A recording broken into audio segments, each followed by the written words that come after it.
এই কালিমার কত দাম। এই কালিমা যদি আমরা না পাইতাম, এই কালিমা যদি না বুঝতাম, তাহলে জাহান্নামী।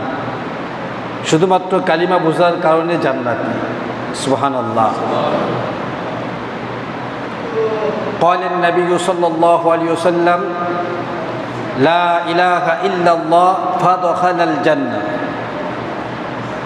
আল্লাহ রাসূল সাল্লাল্লাহু আলাইহি ওয়াসাল্লাম বলেন, যে ব্যক্তি একবার বিশ্বাসের সাথে দিল থেকে পড়ে নেবে লা ইলাহা ইল্লাল্লাহ, ওই লোকটা জান্নাতি হয়ে যাবে।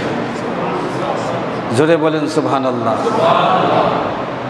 আমরা জান্নাতে যেতে চাই কি চাই না? সবাই চাই তো ইনশাআল্লাহ। সকলে বলি আলহামদুলিল্লাহ। আল্লাহ রাব্বুল আলামিন আমাকে আপনাকে পছন্দ করেছেন, একজন কালিমাওয়ালা মুসলমান হতে পেরেছি। এটা অত্যন্ত বড় একটি নিয়ামত। নিঃসন্দেহে কালিমাওয়ালা একজন মুসলমানের দাম তামাম পৃথিবীতে যা কিছু আছে, আমরা যা কিছু দেখি আর না দেখি, তার চাইতেও দামি। কথা বলেন ঠিক কি না? ওই লোকটা সফল কাম, যে লোকটা ঈমান পাইল, ওই লোকটা কামিয়াবি, ওই লোকটা সফলতার উচ্চ পর্যায়ে পৌঁছে গেল, যে লোকটা কালিমা পাইল, ঈমান পাইল, নবী চিনল, কোরআন চিনল। পক্ষান্তরে যে লোকটা ঈমান পাইল না,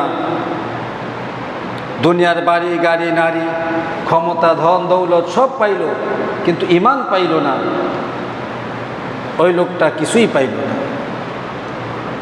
কারণ তার ধন দৌলত বাড়ি গাড়ি ক্ষমতা কোনো কিছুই তার কবরে কাজে লাগবে না। কি বলেন লাগবে? কবরে কাজে লাগবে ঈমান ও আমল।